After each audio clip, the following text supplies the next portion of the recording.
The Gibraltar Hearing Impaired and Tinnitus Association, together with the Ministry for Equality, held a conference yesterday entitled Deaf Awareness and Access to Police and Emergency Services. The event featured a number of guest speakers from the UK. I'm a police officer back in Hampshire in the UK, and I've come over to talk about my work as a police link officer for deaf people, or PLOD for short. So it was an opportunity to come over and talk about deaf access to the emergency services. I talked about some of the issues around access, both in terms of when officers arrive, but also with regard to custody and the importance of using qualified interpreters. But we also were able to discuss text access. So in an emergency, how does a deaf person or speech impaired person make contact with the emergency services? I was very impressed. I was having kittens the night before, thinking we're only going to have His Excellency Chief Minister and a couple of ministers, but no, we actually surpassed the attendance to the Utrecht Symposium, which pleased me enormously because at least it's what's happening today in Gibraltar as opposed to what happened 300 years ago. So I was very pleased about that, and already this morning I've had emails and responses from government ministries and departments which are very encouraging. The conference celebrated 10 years of British Sign Language being recognised as a language in its own right, with its own syntax and grammar. Today, guests were invited to Gibraltar's first ever rock tour, given in BSL. Well, I have seen already some improvements here.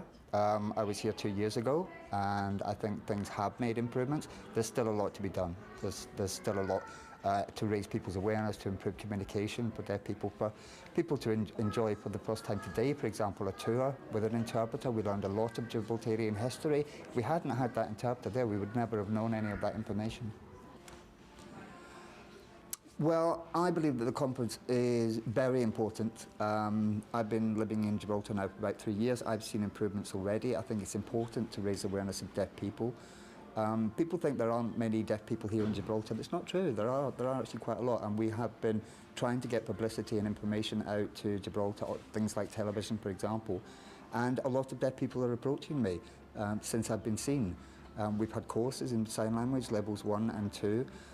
We had this big conference that occurred yesterday, which was great, very well attended, and I think improvements will happen from that. And deaf people here really do need that access to things like interpreters, to things like information that deaf people need, and they're just not really the services, and you can't just carry on relying on hearing members, family and people like that. And I think here in Gibraltar it's time to change, and it will be slow, but I think we'll achieve it.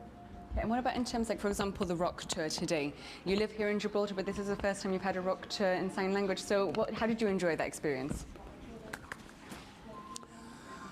The experience was great today because people who are deaf or deafened or don't use speech, you know, we all were able to be together. It was an opportunity to have a sign language interpreter there. We could all watch and gain the information about the history of Gibraltar. Lots of things that I didn't know, things that had never occurred to me, information that I just never had. I've lived here for years. I grew up here originally, and it was really amazing that I just did not have access to that information. My knowledge was very limited. So the interpreter was able to allow me to have the same access that hearing people have by listening. GHITA will be holding a tinnitus lecture on the 2nd of December.